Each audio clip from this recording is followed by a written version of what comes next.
Hi everyone, this is the 1000 Prelims PYQ series, and sincerely, if you complete this entire series, Prelims Hall mein every third question will look familiar to you because a lot of questions are repeated from PYQs. So watch this complete video seriously and make notes of it. And if you want detailed PDF analysis, जो मैंने इन questions का किया है, you can access them from the Telegram group. So let's start today's set of PYQs, and this is the part 3 of 2025 Prelims paper. Question number 51 है, with reference to the Indian polity consider the following statements. क्या करना है इसमें, which of the statements are correct उनको identify करना है. So the statement one is an ordinance can amend any central act. Ordinance can amend and it can repeal any central act. तो ये statement correct है. Next statement है, an ordinance can abridge a fundamental right. Fundamental rights की बात होगी. Only parliament can abridge fundamental right in certain situations जहाँ पे आपको दिख रहा है कि इमरजेंसी हो जाए, और ये पावर किसके पास है, प्रेसिडेंट के पास है. तो फंडामेंटल राइट्स को लेके काफ़ी स्ट्रिक्ट चीज़ें हैं, और ये फंडामेंटल राइट्स है तो हो भी क्यों ना. तो ये स्टेटमेंट इनकरेक्ट है. Only parliament through constitutional amendments can abridge fundamental rights. Next statement है, an ordinance can come into effect from a back date. From a back date यानी कि रेट्रोस्पेक्टिव लेजिस्लेशन की बात की जा रही है. Yes, ordinance can come into effect. Retrospective legislation आपको ऑर्डिनेंस में दिखता है, तो ये स्टेटमेंट भी करेक्ट है. इसका करेक्ट आंसर होगा 1 एंड 3 ओनली. सेकंड इनकरेक्ट है. नेक्स्ट क्वेश्चन है, कंसिडर द फॉलोइंग पेयर्स, जहाँ पे स्टेट दिया गया और कुछ डिस्क्रिप्शन है. Arunachal Pradesh, the capital is named after a fort and the states has 2 national parks. National parks कौन से हैं, 2 नेशनल पार्क्स हैं यहाँ पे, नामदाफा और माउली.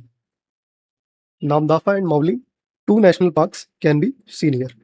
और रही बात कैपिटल की, कैपिटल है ईटानगर. तो ईटानगर जो है, ईटा के अंदर ही आपको ब्रिक दिख रहा है, तो ये ब्रिक से बना हुआ पूरा फोर्ट सिटी कह लो, तो उसके ऊपर इसका नाम पड़ा. तो ये भी जो है करेक्ट दिख रहा है आपको. तो ये पहला जो पेयर है वो तो यहाँ पे करेक्ट है.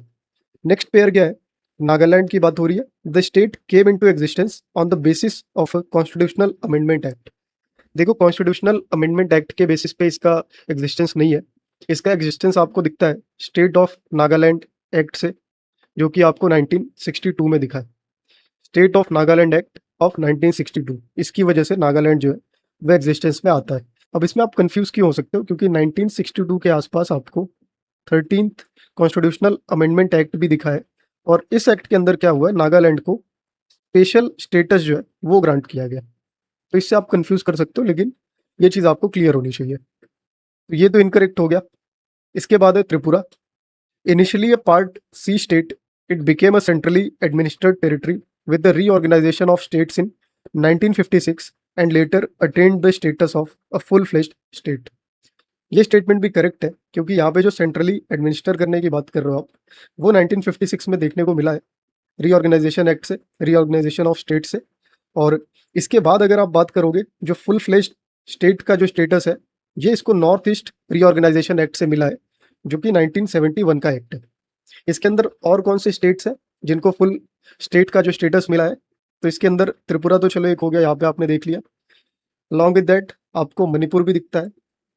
मणिपुर के साथ साथ मेघालय भी आपको दिखता है. तो ये 3 स्टेट जो है, इनको फुल फ्लेज्ड स्टेट का स्टेटस जो है वो मिला है 1971 में, with north east areas reorganisation act of 1971. तो ये स्टेटमेंट भी करेक्ट है और ये भी करेक्ट है. ये वाला जो है रॉन्ग दिखा आपको. तो इसका करेक्ट आंसर क्या हो जाएगा, इसका करेक्ट आंसर हो जाएगा only 2, first and third. Part C state आपको यहाँ पे दिख रहा है. पार्ट सी स्टेट क्या होगा, पार्ट सी स्टेट वो वाले स्टेट होते थे, आइदर ये प्रिंसली स्टेट थे, प्रिंसली स्टेट्स, कुछ प्रिंसली स्टेट्स थे, या तो फिर चीफ कमिश्नर जो है वो गवर्न करता था इन चीज़ों को, इन प्रोविंसेस को. तो ये जो है पार्ट सी स्टेट होते थे. इसके बाद अगले क्वेश्चन पे चलते हैं. नेक्स्ट क्वेश्चन है, with reference to India consider the following, interstate council, national security council and zonal council. How many of the above were established as per the provisions of Constitution of India? Basic सा question है. अगर आप इसको देखोगे, zonal council जो है ये तो आपको दिख रहा है कि स्टैट्यूटरी बॉडी है. स्टेट रीऑर्गेनाइजेशन एक्ट से ये चीज़ दिखती है 1956 वाले, जो भी इसके पहले हमने देखा, तो ये तो हटा दो आप. सेकंड जो है नेशनल सिक्योरिटी काउंसिल, ये एक एग्जीक्यूटिव बॉडी है, तो ये भी जो है कॉन्स्टिट्यूशनल स्टेटस की वजह से तो नहीं दिख रही है आपको, तो इसको भी हटा दो। इंटर स्टेट काउंसिल जो है, यहाँ पे फेडरल स्ट्रक्चर जो है वो स्टेक पे है, उसको थोड़ा फोकस करने की ज़रूरत है। और इसका प्रोविज़न आपको आर्टिकल 263 में दिखता है, जहाँ पे इंटर स्टेट काउंसिल सेटअप करने की बात की गई है।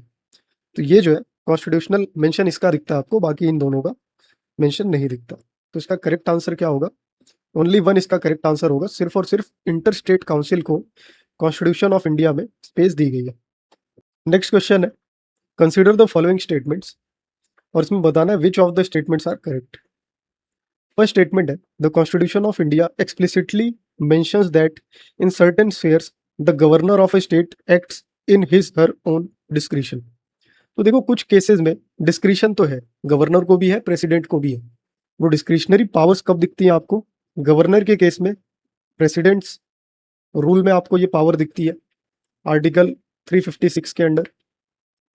और प्रेसिडेंट के केस में आपको क्या दिख रहा है? डिस्क्रिशनरी पावर्स कुछ केसेस में है, जहाँ पे आपको दिख रहा है कि वीटो पावर्स है, लोकसभा को डिसॉल्व करने की बात होगी अगर कॉन्फिडेंस लूज हो जाता है तो। या इसके अलावा आप कह लो कि अगर इसमें किसी सिंगल पार्टी की तरफ से मेजोरिटी नहीं दिखी है, हंग पार्लियामेंट है, तो वहाँ पे आपको दिखता है कि प्राइम मिनिस्टर अपॉइंट करने की प्रेसिडेंट के पास डिस्क्रिशनरी पावर्स है। तो आपको दिख रहा है कि डिस्क्रिशनरी पावर्स तो दोनों के पास है। तो ये स्टेटमेंट आपको क्या दिख रहा है कि ये स्टेटमेंट करेक्ट है। सेकेंड स्टेटमेंट क्या है? The President of India can, of his own, reserve a bill passed by a state legislature for his her consideration without it being forwarded by the governor of the state concerned. देखो ये statement incorrect है, क्योंकि कोई भी bill अगर जाएगा president के पास तो आपको दिख रहा है कि वो गवर्नर के थ्रू ही जाएगा। एक ही तो काम मिला यार, अगर देखो मतलब प्रैक्टिकली थोड़ा सोच के देखो तो एक ही तो काम है गवर्नर के पास कि वो बिल कम से कम भेज दे प्रेसिडेंट को, और वो भी आप उससे छीन लोगे तो कैसे चलेगा? तो ये स्टेटमेंट इनकरेक्ट है। और इससे एक चीज़ और क्लियर हो जानी चाहिए आपको, स्टेट बिल की जब बात होगी तो सुओ मोटो जो है वो प्रेसिडेंट के पास नहीं है। तो इसका करेक्ट आंसर हो जाएगा वन ओनली, पहला स्टेटमेंट सिर्फ करेक्ट है। नेक्स्ट क्वेश्चन है, कंसिडर द फॉलोइंग पेयर्स, जहाँ पे प्रोविजन ऑफ इंडियन कॉन्स्टिट्यूशन है स्टेटेड अंडर किस पार्ट के अंदर उसको जो है मेंशन किया गया। तो सबसे पहला आपको दिख रहा है separation of judiciary from executive in the public services of the state. DPSP की बात की जा रही है, ये स्टेटमेंट करेक्ट है। डीपीएसपी में ही जुडिशरी और एग्जीक्यूटिव का जो सेपरेशन है उसकी बात की गई है। सेकेंड है valuing and preserving of the rich heritage of our composite culture. Fundamental duties है हमारी कि हम इनको प्रोटेक्ट करके रखें, प्रिजर्व करके रखें। तो ये स्टेटमेंट भी करेक्ट है। नेक्स्ट है prohibition of employment of children below the age of 14 years in factories. Fundamental right है चिल्ड्रंस का, प्रोहिबिशन आपको दिखता है फैक्ट्रीज में, हजार्डस अगर कहीं पे काम हो रहा है, तो वो सारी चीज़ें बेसिक सी डिटेल है। और इसका करेक्ट आंसर हो जाएगा all the three. Next question है, कंसिडर द फॉलोइंग स्टेटमेंट्स, और यहाँ पे भी आपको करेक्ट स्टेटमेंट्स को ही एड्रेस करना है।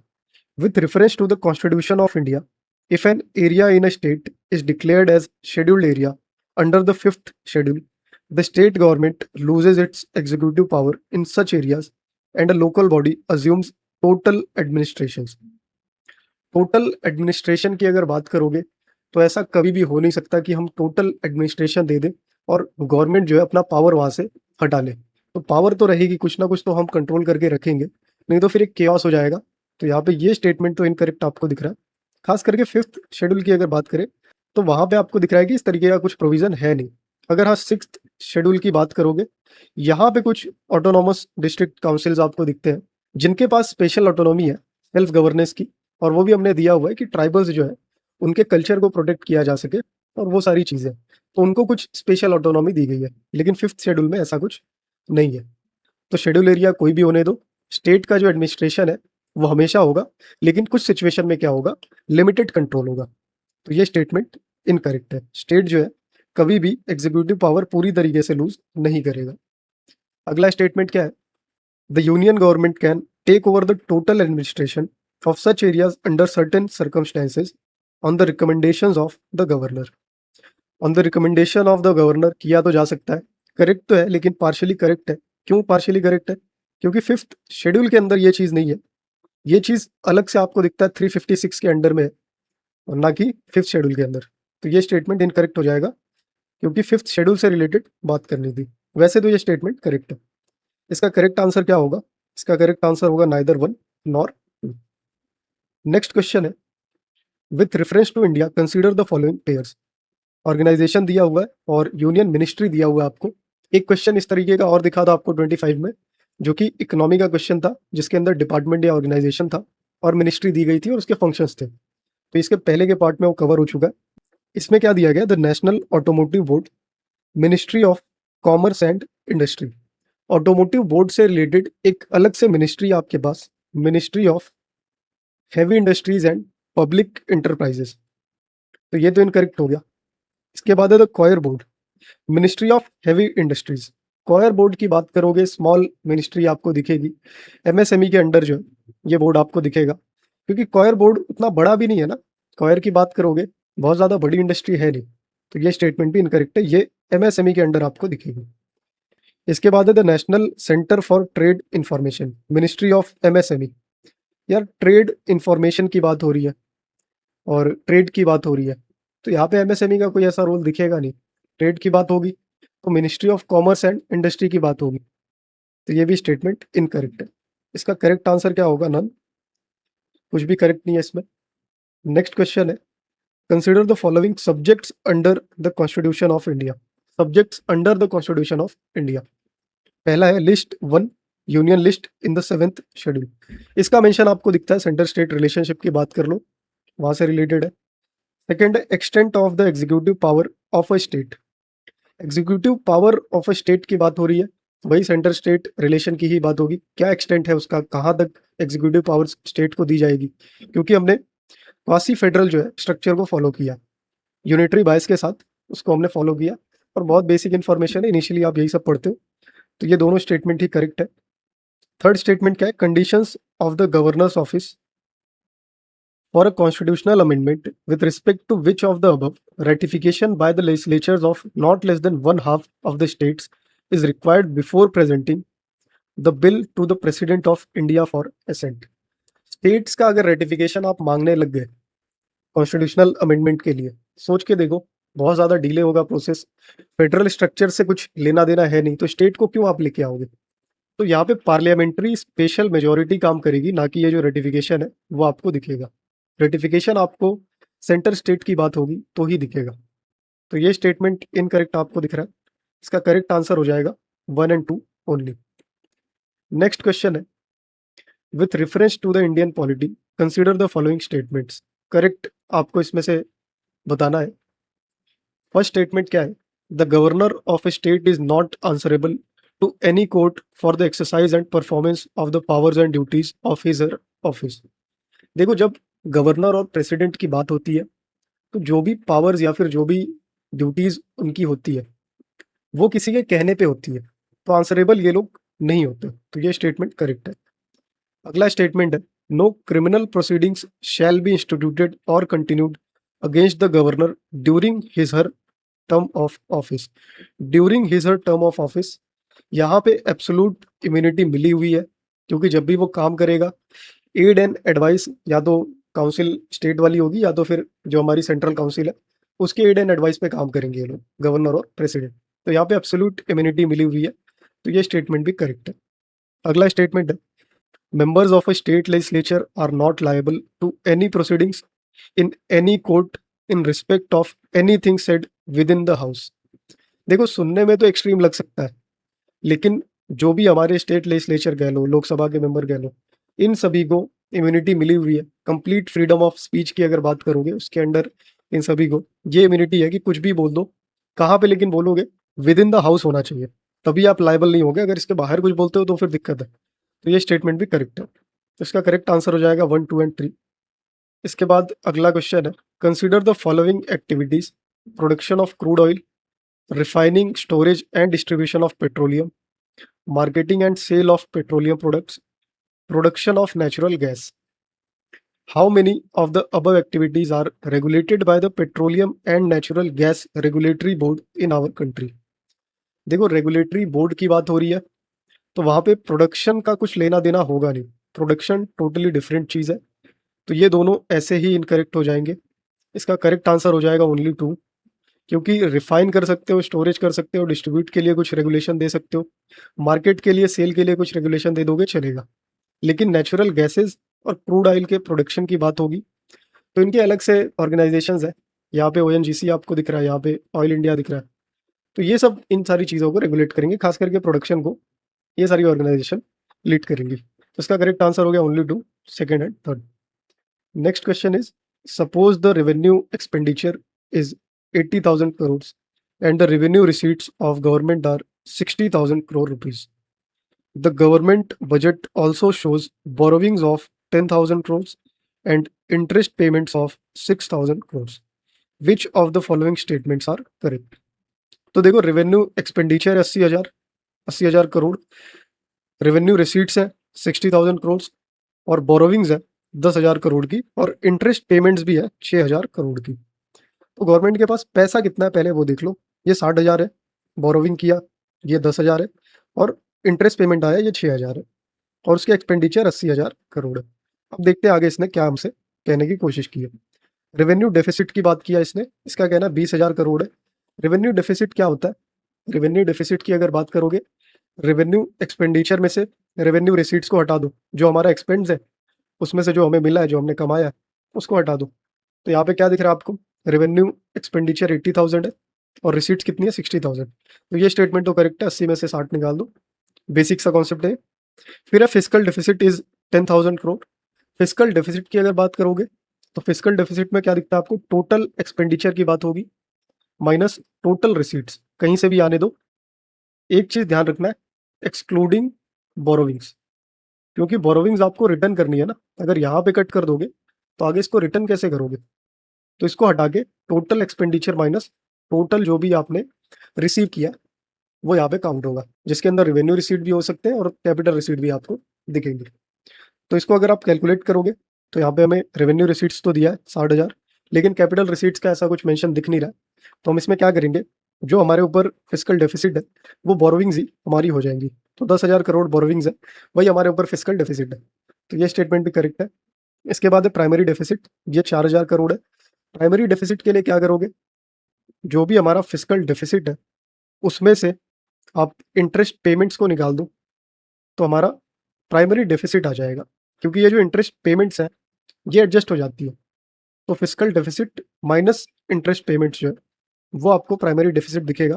प्राइमरी डेफिसिट जो है क्या हो जाएगा, 10,000 में से 6,000 निकाल दोगे तो 4,000 करोड़ आपको दिखेगा। तो ये तीनों ही स्टेटमेंट करेक्ट है, इसका करेक्ट आंसर होगा 1, 2 एंड 3। बेसिक कॉन्सेप्ट है इकोनॉमी का, लेकिन ये चीज़ें पता होनी चाहिए। प्राइमरी डेफिसिट क्या है, फिजिकल डेफिसिट क्या है, revenue receipt, capital receipts, interest payments, ये सारी चीज़ें आपको पता होनी चाहिए।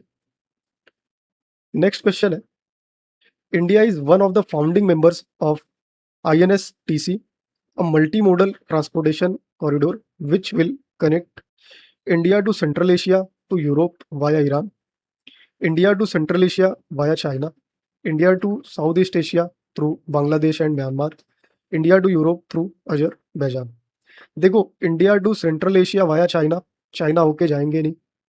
India to south east Asia through Bangladesh and Myanmar, Bangladesh and Myanmar का कोई लेना देना है नहीं यहाँ पे। ये आपको दिख रहा है यूरोप से कनेक्ट करने के लिए दिखा था, international north south transport corridor Europe से कनेक्टिविटी के लिए था। तो इसका करेक्ट आंसर ए और डी में से हो सकता है। सेंट्रल एशिया होते हुए यूरोप जाएंगे वाया ईरान, ये भी ठीक है। इंडिया टू यूरोप जाएंगे थ्रू अजरबैजान।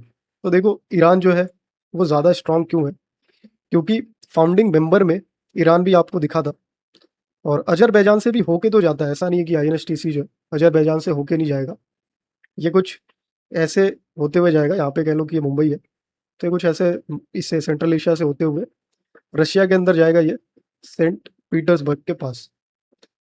क्यों जा रहा है ये जो पूरा सुएज कनाल घूम के जाते थे, यहाँ पे जाते थे, उसको अवॉइड करने के लिए ये हमने बनाया। तो ईरान वगैरह होते हुए जाएगा, बीच में अजरबैजान भी पड़ेगा, तो ये थोड़ा सा डाउटफुल है, लेकिन ये ज़्यादा करेक्ट लग रहा है क्योंकि ईरान जो है फाउंडिंग मेंबर में से एक है।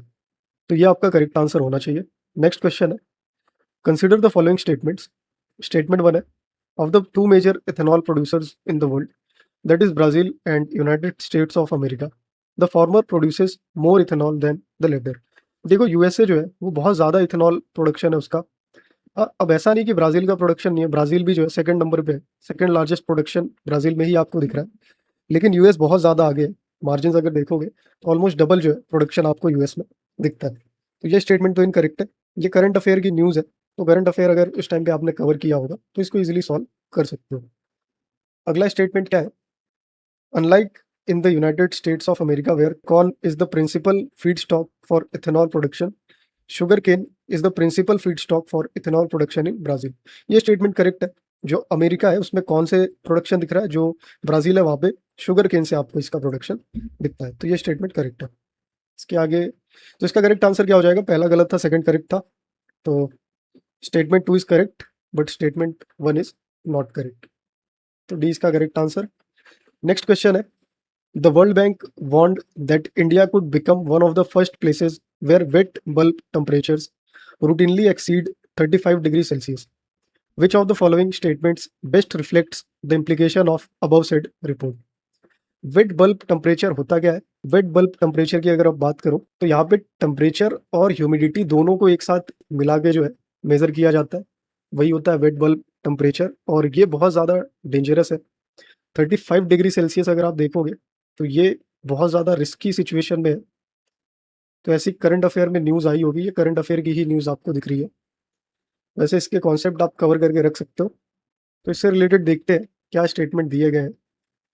Peninsular India will most likely suffer from flooding, tropical cyclones and droughts.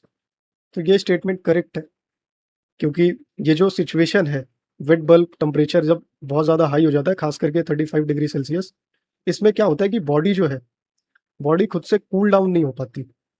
Body खुद से जो कूल करने का उसका फीचर है वो काम नहीं करता, इतना ज़्यादा सिचुएशन जो है वर्स हो जाती है। ऐसे में क्या आपको दिख रहा है कि टेम्परेचर अगर ज़्यादा टाइम तक आपको दिखेगा तो उससे ज़्यादा क्लाउड फॉर्मेशन होगा, प्रेसिपिटेशन ज़्यादा होगा, तो ड्रॉट्स भी दिखेंगे और फ्लडिंग भी दिखेगी और साइक्लोन्स भी दिख सकते हैं। तो ये स्टेटमेंट जो है करेक्ट आपको दिख रहा है। इसके बाद अगला स्टेटमेंट है, the survival of animals including humans will be affected as shedding of their body heat through perspiration becomes difficult. यही चीज़ मैंने अभी इसके जस्ट पहले बोली थी कि बॉडी खुद से कूल नहीं कर पाती। तो ये वही स्टेटमेंट है, दोनों ही स्टेटमेंट यहाँ पे करेक्ट है। ये जो 35 डिग्री सेल्सियस है, ये कह लो कि ह्यूमन की लास्ट लिमिट है, मतलब इसके बाद वो सर्वाइव नहीं कर पाएगा अगर इस सिचुएशन में ज़्यादा रहेगा तो ये सर्वाइवल की लिमिट है। वेट बल्ब टेम्परेचर की बात हो रही है, नॉर्मल टेम्परेचर की बात नहीं हो रही है। नेक्स्ट क्वेश्चन क्या है? इसका आंसर क्या हो जाएगा? Both 1 and 2। नेक्स्ट क्वेश्चन है, a country's fiscal deficit stands at 50,000 crores. It is receiving 10,000 crores through non-debt, creating capital receipts. The country's interest liabilities are 1,500. What is the gross primary deficit? तो fiscal deficit इसके पहले हमने देखा था, total expenditure minus revenue receive जो हुआ है, capital receive जो है वो सब था। तो यहाँ पे फिस्कल डेफिसिट तो डायरेक्ट दिया आपको 50,000 है। अब ये 50,000 में आप ये जो 1500 इंटरेस्ट लाइबिलिटीज़ है, ये क्या है? ये इंटरेस्ट पेमेंट्स आपको मिली है जिसके साथ एडजस्ट होंगी, तो 1500 इसमें से निकाल दो, यही ग्रॉस डेफिसिट आपका होगा, primary deficit is equal to 48,500 आ जाएगा और इसका करेक्ट आंसर होगा आंसर ए। तो ये बेसिक कॉन्सेप्ट है, इसको कवर करके रख लो। 2 क्वेश्चन यहाँ पे दिखे, हो सकता है कि आगे और क्वेश्चन पूछ ले। इसके बाद अगला क्वेश्चन है, which of the following statements with regard to recommendation of 15th finance commission of India are correct? 15th finance commission की रिकमेंडेशंस की बात करनी है, करंट अफेयर का क्वेश्चन आपको दिख रहा है। रिकमेंड किया है कुछ, ठीक है, ये सब करंट अफेयर्स की इन्फॉर्मेशन है। तो अभी इसका करेक्ट आंसर तो 1, 3 एंड 4 है, लेकिन ऐसे आप आंसर कर नहीं सकते, करंट अफेयर की सारी इन्फॉर्मेशन है, तो इसको स्किप कर देते हैं। अगला क्वेश्चन है, consider the following statements in respect of the international bank for reconstruction and development IBRD। इसको हमने देखा था वर्ल्ड बैंक वाले क्वेश्चन में, IBRD एंड IDA। स्टेटमेंट क्या है? It provides loans and guarantees to middle income countries. देखो इसका काम ही यही था कि पैसे देगा ये वाली विंग जो है, इसका काम ही यही था कि ये पैसे प्रोवाइड कराएंगे। सेकेंड है, it works single handedly to help developing countries to reduce poverty. तो ये इनकरेक्ट है। इसके साथ साथ आइडिया तो डायरेक्टली है, फिर उसके बाद सिस्टर जो ऑर्गेनाइजेशन है वो भी हमने देखी थी। अगला स्टेटमेंट है, it was establish to help Europe rebuild after the world war 2। देखो रिकंस्ट्रक्शन और डेवलपमेंट है, इसका पर्पज़ ही यही था कि फिर से रीबिल्ड किया जा सके। तो ये स्टेटमेंट भी करेक्ट है। इसका करेक्ट आंसर होगा 1 एंड 3 ओनली, सी इसका करेक्ट आंसर है। नेक्स्ट क्वेश्चन है, Consider the following statements in respect of RTGS and NEFT. In RTGS, the settlement time is instantaneous, while in case of NEFT, it takes some time to settle payments. देखो ये statement correct है क्योंकि RTGS का मतलब ही यही है, real time gross settlements. तो ये जो सेटलमेंट्स है वो रियल टाइम में होंगी, ट्रांसफर करोगे तुरंत वो रिफ्लेक्ट होगा। कभी भी आपने पेमेंट कुछ की होगी आरटीजीएस के थ्रू, जब बड़ा अमाउंट आपको करना है तो आप आरटीजीएस यूज करते हो ना कि तुरंत पैसे चले जाए। एनईएफटी ये क्या है? इलेक्ट्रॉनिक फंड ट्रांसफर है, नेशनल इलेक्ट्रॉनिक फंड ट्रांसफर। तो यहाँ पे कुछ टाइम लग सकता है, प्रोसेसिंग में कुछ टाइम जा सकता है। तो एनईएफटी जो है वो टाइम लेगा, लेकिन आरटीजीएस ये रियल टाइम है। तो ये स्टेटमेंट करेक्ट है। अगला स्टेटमेंट क्या है इसका? In RTGS the customer is charged for inward transactions while that is not case for NEFT. देखो इनवर्ड ट्रांजेक्शन को पहले समझ लो। इनवर्ड ट्रांजेक्शन होगा क्या? पैसे आपके पास रिसीव होंगे। क्या होंगे? रिसीव होंगे। रिसीव करने के लिए कुछ भी पैसा नहीं लगेगा आपको। आउटवर्ड ट्रांजेक्शन जब आप करोगे, जब आप सेंड करोगे, तो वहाँ पे कुछ चार्जेस है, वो भी बहुत मिनिमल है। तो ये स्टेटमेंट इनकरेक्ट है। दोनों ही केस में पैसा रिसीव करने के लिए कुछ चार्ज आपको नहीं लगता। अगला स्टेटमेंट है, operating hours for RTGS are restricted on certain days while this is not true for NEFT. ये भी इनकरेक्ट है। आरटीजीएस या रियल टाइम ग्रॉस सेटलमेंट की बात हो रही है, जब मैंने आपका तब करो, इसमें कोई भी ऐसी लिमिटेशन नहीं है।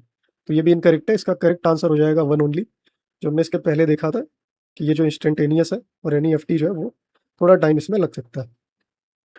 अगला क्वेश्चन देखते हैं। Consider the following countries, UAE, France, Germany, Singapore and Bangladesh. How many countries amongst the above are there other than India where international merchant payments are accepted under UPI?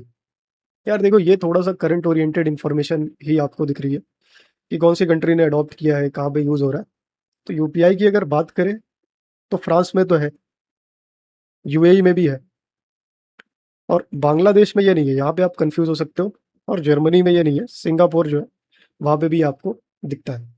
Currently UPI कहाँ कहाँ पे है वो देख लो, वो थोड़ा इंपॉर्टेंट है। तो ये तीनों तो हो गए, यूएई, फ्रांस और सिंगापुर। इसके अलावा भूटान में है, भूटान के बाद नेपाल में है, श्रीलंका में है, मॉरिशस में है, और ये 3 कंट्रीज़ हो गई। तो टोटल 7 कंट्रीज़ में अभी यूपीआई जो है वो अडॉप्ट किया जा चुका है, उसको एक्सेप्ट किया जा रहा है। तो इसका यहाँ पे करेक्ट आंसर ओनली 3 होगा। वैसे 7 कंट्रीज़ अभी तक अडॉप्ट कर चुकी है। यूपीआई बहुत तेज़ी से ग्रो कर रहा है, तो आगे हो सकता है कि और भी कंट्रीज़ जो है इस पेमेंट मेथड को यूज़ करें। अगला क्वेश्चन है, consider the following statements about PM Surya Ghar Muft बिजली योजना। करंट अफेयर की ही इंफॉर्मेशन है, ऐसी कोई योजना स्कीम वगैरह है तो करंट अफेयर वाले क्वेश्चन है। ये उस टाइम पे आप पढ़ोगे तो ही फायदेमंद है, उसके बाद तो शायद ही कभी ये यूज है, अनलेस वो कोई फ्लैगशिप स्कीम हो। तो इसको क्या ही यहाँ पे देखोगे, ये देख लो, ministry of new and renewable energy जो है aims to impact training on installation, operating, maintenance and repairs of solar rooftop systems at grass root levels. तो इस सबसे रिलेटेड काम कौन सी मिनिस्ट्री कर रही है? Ministry of new and renewable energy. तो ये बस याद करने वाली थोड़ी इन्फॉर्मेशन है, बाकी तो इसको स्किप कर दो, ऐसा कोई खास इसमें है नहीं जो आपके काम है। अगला क्वेश्चन है, sedition has become my religion was the famous statement given by Gandhi ji at the time of. देखो गांधी जी ने कुछ इस तरीके के स्लोगन्स दिए हैं। अब इसमें से आपको बताना है कहाँ पे उन्होंने ये चीजें डिस्कस की है। चंपारण सत्याग्रह में इन्होंने आई फॉर एन आई वाला एग्जाम्पल दिया था, मेक होल वर्ल्ड ब्लाइंड, तो यहाँ पे तो नहीं होगा। Publicly violating salt law at Dandi, तो देखो यहाँ पे ही सेडिशन की बातें हुई थी 1930 के अंदर। 12 मार्च को जब गांधी जी साबरमती से निकलते हैं और 6 अप्रैल 1930 को डांडी पहुंचते हैं, तो यहाँ पे ये वो कहते हैं कि सेडिशन जो है वो उनका रिलीजन बन चुका है। जिस तरीके की ब्रिटिश पॉलिसीज थी उसको लेके फिर एग्रेशन यहाँ पे दिखता है, और ये जो है इन्होंने यहाँ पे कहा है। इसके अलावा आपको दिख रहा है कि क्विट इंडिया मूवमेंट के टाइम पे डू और डाई, फाइनली इन्होंने ये भी बोला था, करो या मरो।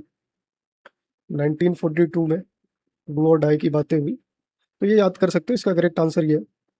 ऐसे पूछा जा सकता है जैसे यहाँ पे पूछा गया, हो सकता है अगला ये पूछ ले, चंपारण वाला पूछ ले, आई फॉर एन आई, ये भी याद कर लो। अगला क्वेश्चन है, the famous female figurine known as dancing girl found at Mohenjodaro is made of. बहुत बेसिक क्वेश्चन है, ब्रॉन्ज। अगला देखो, Who provided legal defense to the people arrested in the aftermath of Chauri Chaura incident? Madan Mohan Malviya and Krishnakant, ये दोनों लोगों ने जो है लीगल एड प्रोवाइड की थी। चितरंजन दास इन्वॉल्व तो थे, लेकिन इन्होंने लीगल एड कुछ नहीं दी थी जो भी अरेस्ट हुआ उसके बाद।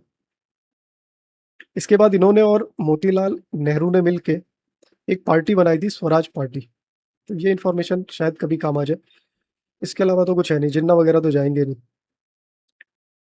अगला क्वेश्चन देखते हैं। Subsequent to which one of the following events, Gandhiji, who consistently opposed untouchability and appealed for its eradication from all spheres, deciding to include the upliftment of Harijans in his political and social program.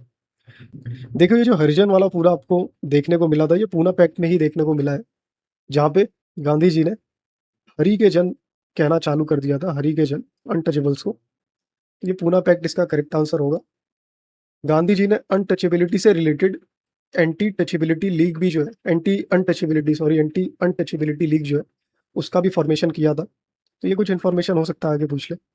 इसके अलावा कुछ Gandhi Irwin agreement है, Delhi pact, यहाँ पे तो civil disobedience movement जो है उसको सस्पेंड किया गया था। फिर उसके बाद क्विट इंडिया मूवमेंट में लीडरशिप अरेस्ट हुई थी, ये इसका कोई लेना देना है नहीं। Promulgation of government of India act 1935, इसका भी कुछ ऐसा लेना देना इससे है नहीं। तो कुछ इन्फॉर्मेशन है इस क्वेश्चन से रिलेटेड। नेक्स्ट क्वेश्चन है, consider the following fruits, papaya, pineapple, guava. How many of the above were introduced in India by the Portuguese in the 16th and 17th century? देखो, पोर्तुगीज, फ्रेंच और जो भी Europe से आपको दिखा है कि उस टाइम पीरियड में इंडिया के अंदर फोर्सेज आई, उन्होंने कुछ चीज़ें इंट्रोड्यूस की, जिसमें से पपाया, पाइनएप्पल, गुआवा ये तीनों ही है। और इसमें से हमने तीनों को ही एक्सेप्ट कर लिया अपनी फूड हैबिट्स में, लेकिन ये हमारे यहाँ पे इंडिजिनसली नहीं मिलती थी, ये पोर्तुगीज लेके आए थे। इसके अलावा और क्या चीज़ें लाए थे? इसके अलावा इन्होंने स्वीट पोटैटो जो है वो भी लाया था, कैप्सिकम लाया था इन्होंने, मेज़, कॉर्न जो है कॉर्न भी इन्होंने ही लाया था। इसके अलावा चीकू एक फ्रूट होता है, चीकू, इसको आप सापाडिला भी कहते हो, तो ये भी इन्होंने लाया था। ये कुछ चीज़ें जो है इन्होंने लाई थी। हो सकता है आगे भी पूछ ले, इसका करेक्ट आंसर होगा ऑल द थ्री, तीनों ही चीज़ें ये लोग लेके आए थे। तो यहाँ पे हमने 75 क्वेश्चंस कंप्लीट कर दिया है। That's it for today's set of PYQs। If you found this helpful, make sure screen पे क्लिक करके सारे एपिसोड इसके देख डालो। And remember, the more PYQs you solve, the more predictable UPSC becomes. So do not skip any videos. See you in the next one. Let's get ready for prelims 2026 together and get ahead of the competition.